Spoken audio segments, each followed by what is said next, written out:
ASO হলো অ্যান্টি-স্ট্রেপ্টোলাইসিন ও।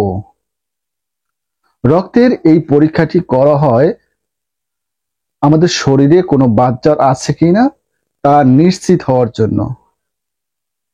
এর দ্বারা মূলত রক্তের ভিতরের অ্যান্টি-স্ট্রেপ্টোলাইসিন ও কি পরিমাণে আছে তা নির্ণয় করা হয়। এখন প্রথমেই আমরা জানব যে স্ট্রেপ্টোলাইসিন ও কি।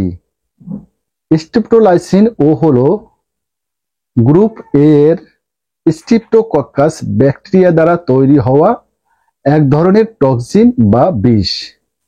এই টক্সিনের পরিমাণ বেশি হলে আমাদের জয়েন্টে ব্যথা থেকে শুরু করে কিডনি এবং হার্টের সমস্যা হতে পারে।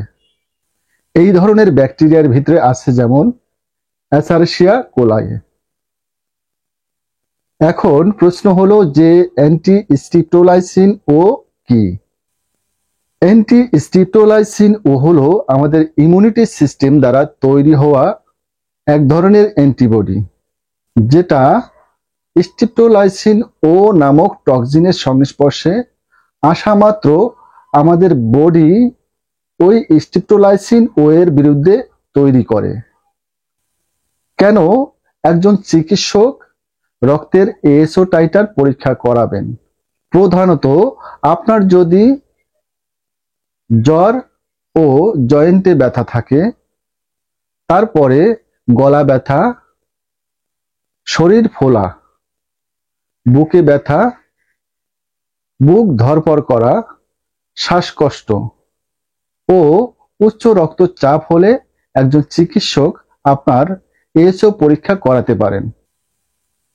এখন এএসও টাইটার রিপোর্ট কিভাবে বুঝবেন?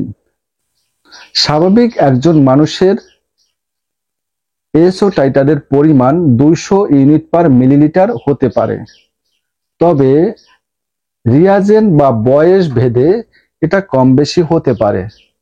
যেমন একজন বাচ্চার ক্ষেত্রে এএসও টাইটারের normal range 100 unit per millilitre হতে পারে, তবে নর্মাল রেঞ্জ রিপোর্টে দেয়া থাকে। নর্মাল রেঞ্জের চেয়ে রেজাল্ট বেশি হলে এএসও টাইটার পজিটিভ হবে বা আপনি বাতজ্বরের রোগী হবেন। আজকের ভিডিও এই পর্যন্ত, দেখা হবে পরবর্তী কোনো ভিডিওতে। সে পর্যন্ত সবাই সুস্থ থাকবেন, ভালো থাকবেন। Thanks all.